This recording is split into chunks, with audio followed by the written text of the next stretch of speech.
आदाब, मैं नीता सिंह हाजिर हूँ दुनिया भर की सोशियो पॉलिटिकल और इकोनॉमिक इश्यूज पर खास प्रोग्राम लेकर दुनिया मेरे आगे। हमारे इस खास प्रोग्राम में आज बात इंडियाज़ नेबरहुड फर्स्ट पॉलिसी और मोस्ट फेवर्ड नेशन नेपाल की। आज दुनिया के बदलते सिनेरियो में भारत की पहचान एक तेज़ी से उभरते हुए इकोनॉमिक पावर की है। हम दुनिया की सबसे बड़ी डेमोक्रेसी होने के साथ साथ सब कॉन्टिनेंट के सबसे बड़े नेशन हैं। हमें साउथ एशिया की डेवलपिंग इकोनॉमीज़ और ओल्ड सिविलाइजेशन के लीडर के तौर पर भी देखा जाता है, क्योंकि हमारे कंसर्न्स और चैलेंजेस एक जैसे हैं। लेकिन हमारे पड़ोसी देश नेपाल से हमारे सोशियो पॉलिटिकल और कल्चरल रिश्तों की बात ही कुछ और है। हाल ही में हमारे प्राइम मिनिस्टर ने नेपाल का दौरा किया है, जिसमें काफ़ी अहम MOUs साइन हुए हैं। तो आज के बदले हुए माहौल में कितना अहम है हमारा नेपाल के साथ कोऑपरेशन का रिश्ता, इसी पर बात करने के लिए हमारे साथ स्टूडियो में मौजूद हैं खास मेहमान। हमारे साथ हैं एम्बेसडर वीरेंद्र गुप्ता, साथ ही ICWA में रिसर्च फेलो नरेश कुमार। आप दोनों गेस्ट का वेलकम है स्टूडियो में, वेलकम टू द स्टूडियो। तो सबसे पहले वीरेंद्र जी आपसे ये जानना चाहेंगे कि जो ये विज़िट है एक महीने के अंदर ही हुई है। पहले नेपाल के PM इंडिया आए और एक महीने के अंदर ही इंडिया के PM जो हैं नरेंद्र मोदी, वो नेपाल गए हैं। तो इस विज़िट को आप कैसे देखते हैं? देखिए, बहुत अहम है। दो नज़दीकी मुल्कों में जैसे इंडिया और नेपाल, तो फ्रीक्वेंट हाई लेवल एक्सचेंज होने ही चाहिए। और प्रधानमंत्री मोदी जी ने नेबरहुड फर्स्ट पॉलिसी बनाई और आप देखेंगे कि कांग्रेस गवर्नमेंट के कंपैरिजन में जो बीजेपी सरकार की एम्फेसिस नेबरहुड के ऊपर टोटली डिफरेंट, जो वास्तव में होनी चाहिए। अपने पहले टेन्योर में मोदी जी 4 बार नेपाल गए जी।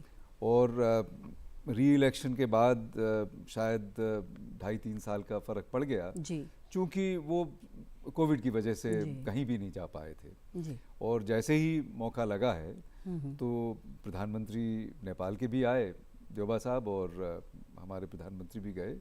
तो ये अच्छे नेबरली रिलेशंस, और जैसा आपने ही जिक्र किया, नेपाल से तो हमारा खासा बहुत ही स्पेशल रिलेशनशिप है, जो कि हर स्पेक्ट्रम में जाता है। कल्चरल कनेक्ट है, गवर्नमेंट टू गवर्नमेंट रिलेशनशिप बहुत अच्छी है जी। और आप जिस भी पैमाने पे नापना चाहें तो हमारी रिलेशनशिप बहुत अच्छी है। प्रधानमंत्री की विज़िट आपको मालूम है कि बुद्ध पूर्णिमा के अवसर पर हुई थी और लुम्बिनी गए। बिल्कुल। तो लुम्बिनी गौतम बुद्ध का बर्थ प्लेस है और इसकी सिंबॉलिज्म बहुत ही अहम है जी। नरेश जी, ये बताइए कि इस विजिट को कैसे देखा जाए, किस तरह का बेनिफिट मिलेगा नेपाल को या इंडिया की, अगर हम बात करें तो इस विजिट से PM के? एक तो है इंडिया का पॉइंट ऑफ व्यू से अगर देखेंगे, it will build up India soft power. And अगर नेपाल के ज़रिए से देखेंगे उनके लिए तो एक रिलीजियस टूरिज़्म का ये जो एंगल है उसको लेके उनको फ़ायदा पहुंचेगा, क्योंकि जो ये बुद्धिज़्म टूरिज़्म सर्किट ये जो डेवलप कर रहे हैं इंडिया में, ऑलरेडी बहुत सारा चीज़ उसके बारे में काम ये सभी हो चुका है। Ministry of tourism, ministry of culture, different departments इसके ऊपर काम कर रहे हैं। उसी तरह नेपाल के साइड में ही इसके ऊपर काम भी हो रहा है।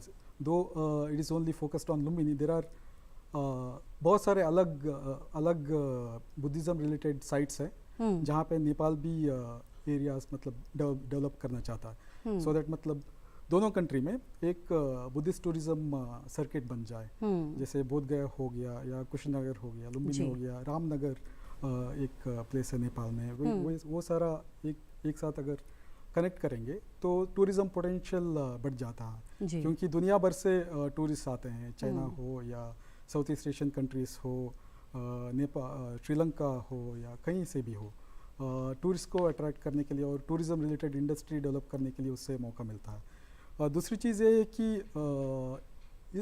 इस विज़िट के दौरान एनर्जी रिलेटेड एग्रीमेंट्स हुआ है और नेपाल ने इंडिया को ये भी ऑफर दिया है कि west Seti hydro power project है जो चाइना को दिया गया था, पर चाइना डेवलप नहीं कर पाया क्योंकि उनको चीना और नेपाल के बीच में बहुत सारे डिफरेंसेस आ गया था प्राइस को लेकर। तो अभी इंडिया को ऑफर किया गया है। तो इंडिया कमिट तो नहीं किया, but they will look into it कि कैसा डेवलप ये सभी किया। जो SGVN को शायद दिया गया इसके ऊपर काम करने के लिए। तो देखना पड़ेगा कि in the coming months how it's going to unfold. जी वीरेंद्र जी, आप क्या कहेंगे? जो बायलैटरल टॉक्स हुए हैं, जो कि MOUs साइन हुए हैं, जिस तरह से कि अभी जिक्र किया कि चाइना के साथ कुछ MOUs हुए हैं, एग्रीमेंट्स हुए हैं, लेकिन इंडिया को भी कंसिडर किया जा रहा है, आप कैसे देखते हैं ये सब?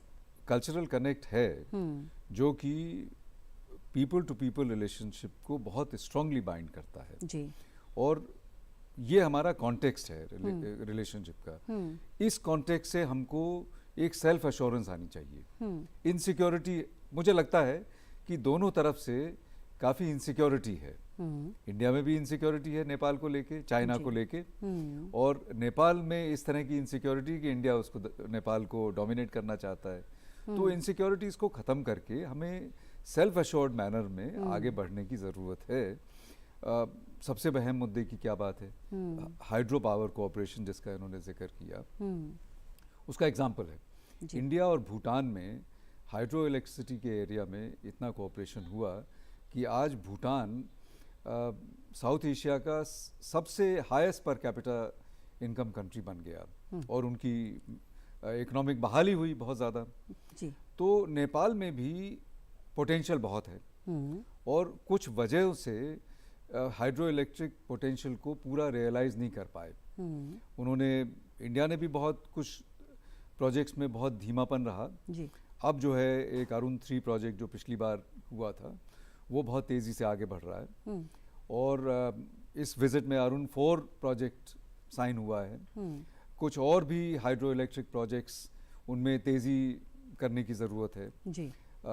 उसके साथ साथ नेपाल ने, एक ऑस्ट्रेलिया ने भी प्रोजेक्ट लिया था, जिस प्रोजेक्ट की बात कर रहे हैं, पहले चाइना ने लिया, फिर ऑस्ट्रेलिया ने लिया, तो वो हो नहीं पाया। अब उसको इंडिया से, खैर ये डिटेल की बातें हैं। पॉइंट ये है कि जो हाइड्रो इलेक्ट्रिक पोटेंशियल है नेपाल का, उसको जो है रियलाइज़ करने की ज़रूरत है और उसमें इंडिया सबसे ज़्यादा जो है वो पोजीशन में है कि साथ में प्रोग्राम कर सके। नेपाल में जो बिजली बने, नेपाल खुद इलेक्ट्रिसिटी में डिफिशिएंट है जी। तो जो नेपाल में बिजली बनेगी सबसे पहले तो नेपाल के लिए इस्तेमाल हो जी।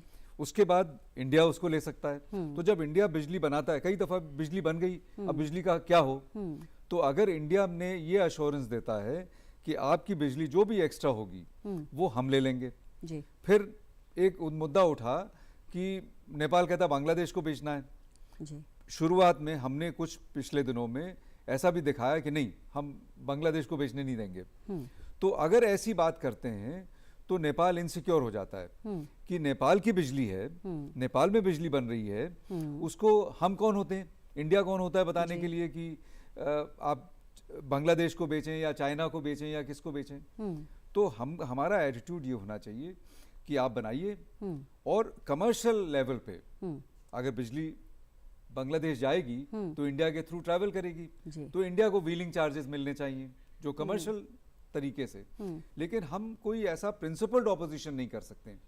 अगर हम ओपन रहें अपने बर्ताव में, नेपाल को फ्रीडम दें, नेपाल को what is called sovereign space वो दें अपने प्रोजेक्ट्स करते हुए, इकोनॉमिक प्रोजेक्ट्स, ये मान के चलें कि 70, 80, 90% जो है projects, economic cooperation projects Nepal के इंडिया से ही होंगे, क्योंकि ज्योग्राफी ऐसी बैठी हुई है।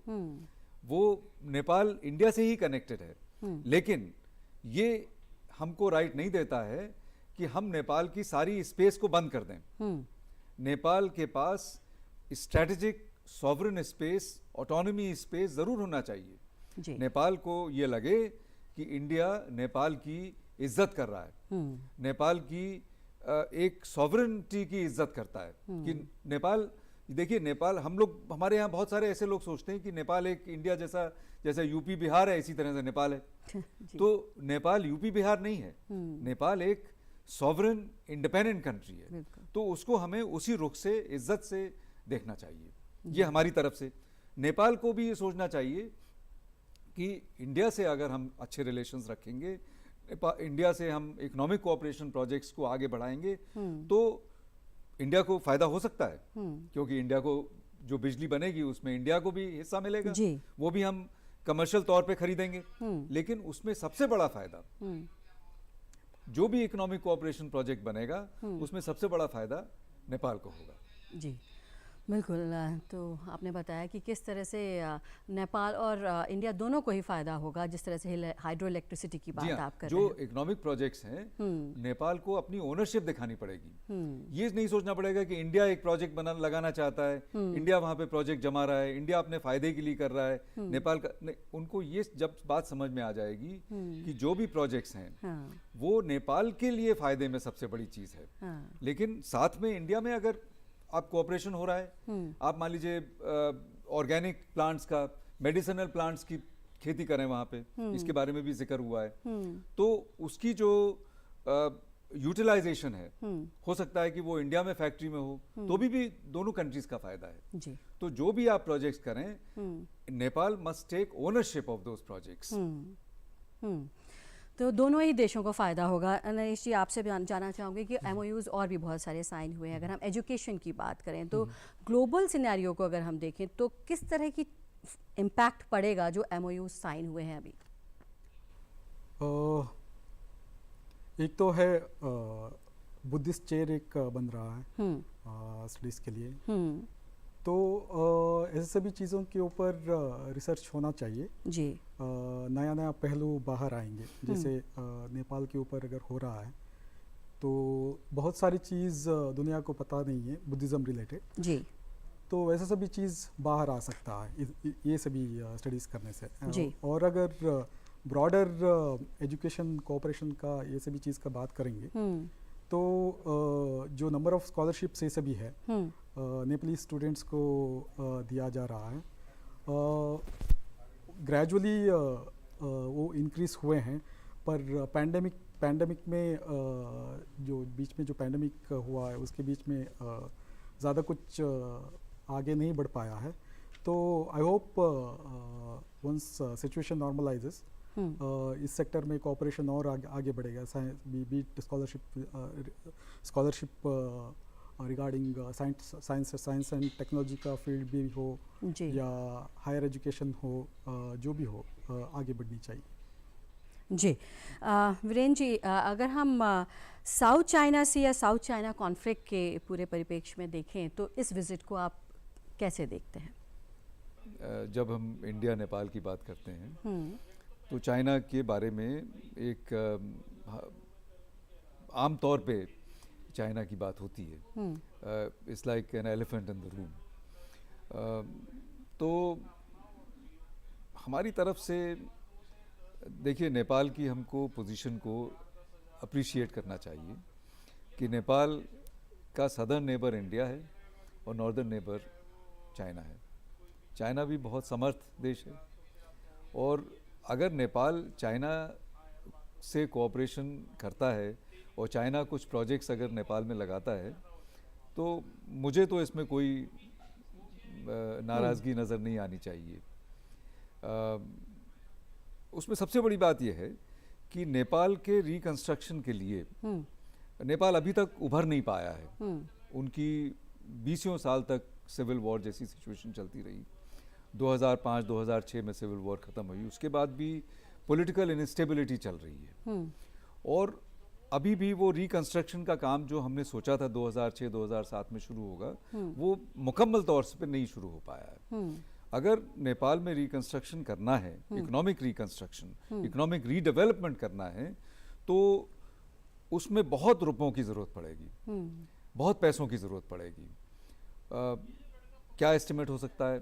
10,000 करोड़, 20,000 करोड़, शायद 50,000 करोड़, शायद 1 लाख करोड़ की ज़रूरत पड़ेगी।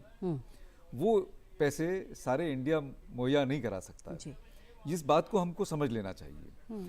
तो अगर इंडिया नहीं कर सकता है तो क्या हमारा अप्रोच ये होना चाहिए कि जो इंडिया थोड़े बहुत पैसे लगा सके वहाँ पे, वहीं पे नेपाल की इकोनॉमिक रीडेवलपमेंट रुक जानी चाहिए, या नेपाल को दूसरे देशों से मदद लेके दूसरे देशों से कोऑपरेशन करके प्रोजेक्ट्स लगवाने चाहिए।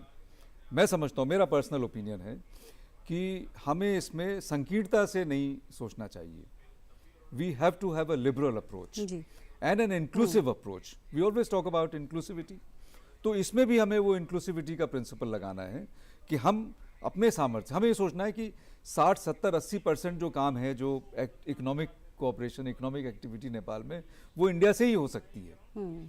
तो इंडिया करे जितना कर सकता है। अगर नेपाल दूसरे देशों से मदद लेके प्रोजेक्ट्स बनाता है, जैसे आप लुम्बिनी की बात करें तो लुम्बिनी में एक एयरपोर्ट चाइना ने बनाया है, उसमें कुछ तबकों में इंडिया में काफ़ी ऐतराज़ है, ऐसा अखबारों में भी सुनने में आया है। लेकिन मैं समझता हूँ कि भारत सरकार को इसमें कोई प्रॉब्लम नहीं होनी चाहिए, क्योंकि लुम्बिनी को डेवलपमेंट करना है, और अगर लुम्बिनी को बुद्धिस्ट सर्किट में लाने के लिए अगर डेवलपमेंट की ज़रूरत है, और अगर चाइना ने एयरपोर्ट बना दिया तो बहुत अच्छी बात है, और चाइना कुछ और काम कर सके वो भी अच्छी बात है। अगर जापान कुछ आगे कोई काम करना चाहे वो भी अच्छी बात है, इंडिया कुछ करना चाहे वो भी अच्छी बात है। तो सब कंट्रीज मिल मिला के अगर करें, और नेपाल के लिए हमें अपनी एक सिक्योर फीलिंग करनी है कि नेपाल हमारा दोस्त है, नेपाल हमारे से ज्योग्राफी से जुड़ा हुआ है, नेपाल हमारे से कल्चर से जुड़ा हुआ है, नेपाल हमारे से हिस्ट्री से जुड़ा हुआ है, और नेपाल हमारे से इतना ज़्यादा जुड़ा हुआ है कि दूसरे देश छोटा मोटा काम कर सकते हैं, लेकिन नेपाल को हमसे दूर खींच के नहीं ले जा सकते। अगर हम इस बात में सिक्योर हो जाएं, जैसे हम अपने भाई और बहनों में होते हैं, तो अगर हमारे भाई के साथ किसी और का रिश्ता है, इट डजंट मीन कि वो मेरा भाई भाई नहीं रहेगा। तो हमें ऐसे ही सोचना चाहिए। आप कह रहे हैं इनसिक्योर होने की ज़रूरत नहीं है, सबकी अपनी अपनी जगह है और सब मिलके डेवलप करेंगे। नरेश जी, आप बताइए कि आप कुछ ऐड ऑन करना चाह रहे थे, आप क्या? हाँ, दो चीज़ों पर, जैसे सर बोल रहे थे पॉलिटिकल स्टेबिलिटी नेपाल में, तो अगर इंडिया का नेबरहुड फर्स्ट पॉलिसी के बारे में अगर बोलेंगे तो उसका दो प्राइमरी ऑब्जेक्टिव्स हैं। एक तो जो भी हम लोग कर रहे हैं, डेवलपमेंट पार्टनरशिप्स जो भी कर रहे हैं, कोऑपरेशन ये सभी जो भी हो रहा है, उसका टू प्राइमरी ऑब्जेक्टिव्स है। First is political stability, second is prosperity. तो अगर इंडियन गवर्नमेंट का नेपाल गवर्नमेंट के साथ जो पार्टनरशिप ये सभी जो भी हो रहा है, तो we can say that it aligns with India's neighbourhood first policy. Secondly, आप जब बात कर रहे थे, आप साउथ चाइना सी के बारे में पूछ रहे थे। साउथ चाइना सी का तो इतना तो है नहीं, बट अगर आप ब्रॉडली अगर देखेंगे, इंडो पैसिफिक अगर आप बोलेंगे तो इसके ऊपर कंट्रोवर्सी भी हुआ था नेपाल में, यूएस का इंडो पैसिफिक स्ट्रेटजी को लेके।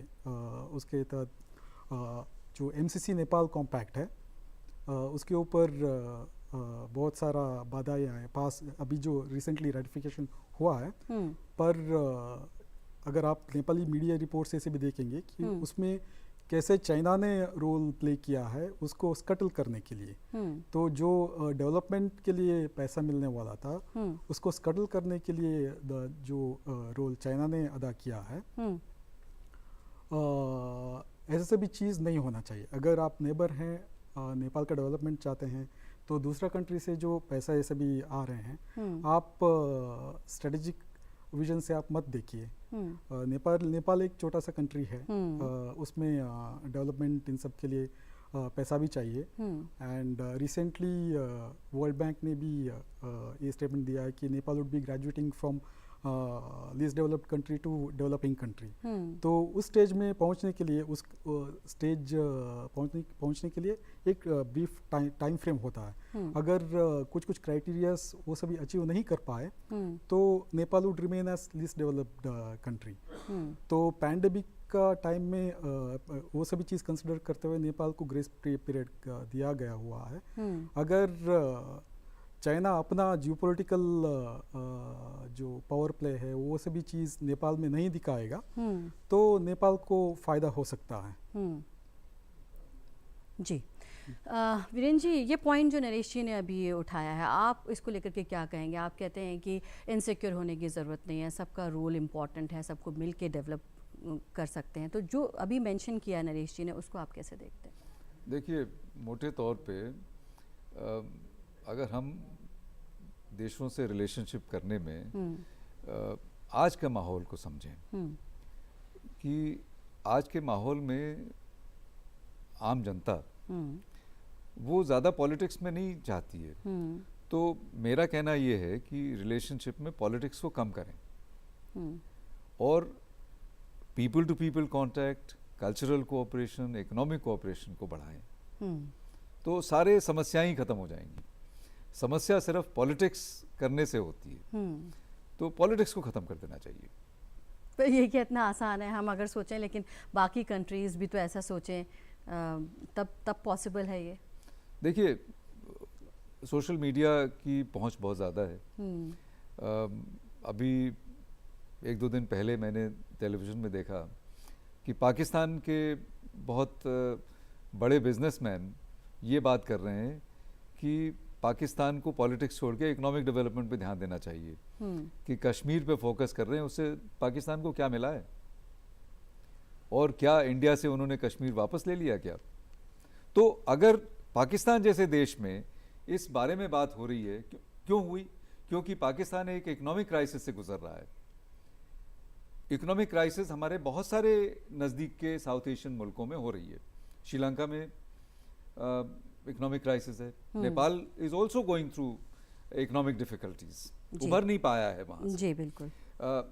तो ये बहुत फंडामेंटल सोच की ज़रूरत है कि सब लोग मिलके ये सोचें कि क्या हमें पॉलिटिक्स करनी है अभी, या देश को एक इकोनॉमिक डाउनटर्न से निकालना है। तो अगर इकोनॉमिक डाउनटर्न से निकालना है तो हमें इकोनॉमिक रिकंस्ट्रक्शन, इकोनॉमिक डेवलपमेंट पे ध्यान देना पड़ेगा, जिसमें कि इंडिया के साथ के बगैर आप कितनी भी तरीके से सोचें, नेपाल अगर ये सोच ले कि इंडिया से हमें कुछ रिश्ता नहीं रखना है, तो इकोनॉमिक डेवलपमेंट नेपाल का हो ही नहीं सकता है। जी, ये मैं दावे से कह सकता हूँ कि इकोनॉमिक डेवलपमेंट करना है तो इंडिया के साथ चलना पड़ेगा। जी। हाँ, सिर्फ इंडिया के साथ चलना है। कुछ लोग इंडिया में सोचते हैं कि चाइना का कोई भी छोटा प्रोजेक्ट आ गया, फ्रांस का कोई छोटा प्रोजेक्ट आ गया, अमेरिका का कोई छोटा प्रोजेक्ट आ गया, तो it is like a red rag to us. ये नहीं होना चाहिए। हमें इस बात को समझना है कि नेपाल की ज़रूरतें ऐसी हैं कि सिर्फ इंडिया पूरी नहीं कर सकता, तो दूसरे देशों को प्रोजेक्ट लगाने की और वो हम कौन होते हैं नेपाल को परमिट करने वाले कि नेपाल में परमिट करें कि हम ये प्रोजेक्ट आए, या परमिट करें कि नेपाल एक हाइड्रो इलेक्ट्रिक प्रोजेक्ट किसी कंट्री एक्स से करे। Nepal is a sovereign country. और नेपाल, तो अगर नेपाल को ये समझ में आने लगेगा कि इंडिया हमारे साथ ऐसा बर्ताव कर रही है, कुछ ना कुछ कहीं ना कहीं, जब नेपाल में लोगों की ऐसी धारणा है कि इंडिया डोमिनेट करना चाहता है, तो हम we have to be sensitive to that. और हमें अपने बर्ताव में, अपने कथनी में हमें ऐसा चेंज लाने की ज़रूरत है कि जिससे नेपाल में ये रीअश्योरेंस आए कि नहीं, इंडिया हमसे इज्जत से बिहेव कर रहा है, इंडिया हमको एक सॉवरेन कंट्री की तरह से देखता है, और इंडिया हमारे सॉवरेन स्पेस में, अब चाइना का भी है, मैंने कई दफ़ा इस बाकी प्लेटफॉर्म से बोला है कि अगर मैं नेपाली हूँ और मुझको ऐसा डायलेमा में डाल दिया जाए कि आप या तो इंडिया को चूज करो या चाइना को चूज करो, तो मैं इसमें दिक्कत में आ जाऊंगा, क्योंकि मैं दोनों को चूज करना चाहता हूँ। तो अगर नेपाली के व्यू पॉइंट से ये बात सही है कि वो इंडिया के साथ हैं, बट इंडिया के साथ साथ चाइना को भी चूज करना चाहते हैं। जैसे आप समझ लें कि यूक्रेन की कॉन्फ्लिक्ट चल रही है आजकल, अमेरिका हमको ये बार बार जो है वो बताता है, और यूरोप के बहुत सारे कंट्रीज बताते हैं कि भाई आप हमारे साथ रहिए, अगर हमारे को सपोर्ट नहीं कर रहे हैं तो हमारे साथ नहीं है। लेकिन हम कहते हैं कि नहीं, हम आपके साथ में भी, हम रशिया के साथ में भी हैं। तो ये बात जो है वो यूरोप के और वेस्टर्न कंट्रीज बड़ी मुश्किल से समझ पा रहे हैं। लेकिन ये आज की सच्चाई है, ये आज की सच्चाई है कि हर देश जो है वो दूसरे देशों से अपने रिलेशनशिप को ऑप्टिमाइज करना चाहता है। जाकि दूसरे देशों में लड़ाई झगड़े भी हो तो भी हम ऑक्युपाइज करना चाहते हैं। तो आप देखें कि दुनिया जो है वो 20वीं शताब्दी से जो वर्ल्ड वॉर के टाइम की सिचुएशन थी, वर्ल्ड वॉर से पहले की सिचुएशन थी, और आज की सिचुएशन में इतना जमीन आसमान का बदलाव आ गया है कि आज हम जो है कैंपों में नहीं बंधे हुए हैं। आज हम we want to optimise our relationship. दुनिया के जितने भी पोल्स हैं, जितने भी ताकतें हैं, हम अमेरिका से अच्छे रिलेशन चाहते हैं, यूरोप से अच्छे चाहते हैं, रशिया से चाहते हैं, चाइना से भी हम अच्छे ही रिलेशन चाहते हैं, जापान से चाहते हैं, अफ्रीका से, हम हर कंट्री, हर ग्रुप से अच्छे। तो नेपाल को भी ऐसे ही मौका दें। जी, आप दोनों ने टाइम निकाला, स्टूडियो में आए और इतनी वैल्यूएबल इन्फॉर्मेशन हमें दी, उसके लिए आपका बहुत बहुत शुक्रिया। Thank you so much. Thank you. So हमारे दोनों गेस्ट कह रहे हैं कि जो पीएम की विज़िट थी, पीएम नरेंद्र मोदी अभी नेपाल गए लुम्बिनी में, और वहाँ उन्होंने दर्शन किए और साथ ही MOUs साइन किए। उनका कहना है कि अगर नेबर्स उनका डेवलपमेंट होगा, वो तरक्की करेंगे, तो जाहिर सी बात है कि इंडिया की भी तरक्की होगी। और पीएम नरेंद्र मोदी की कोशिश ये शुरू से ही रही है, वो लगातार जारी है। उम्मीद करते हैं कि आज का हमारा एपिसोड आपको पसंद आया होगा। अगर आपकी कोई राय है, कोई सजेशंस है, आप हमें ईमेल कर सकते हैं dd@urduspecials.com। और इसी के साथ हमारी पूरी टीम को दीजिए इजाज़त। नमस्कार, आदाब।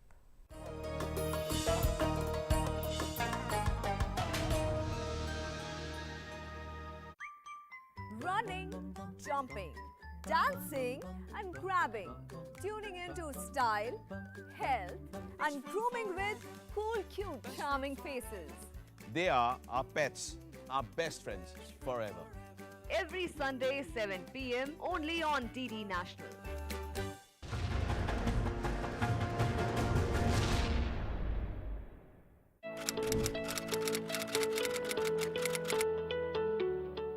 सबसे पहले अपने सेट टॉप बॉक्स के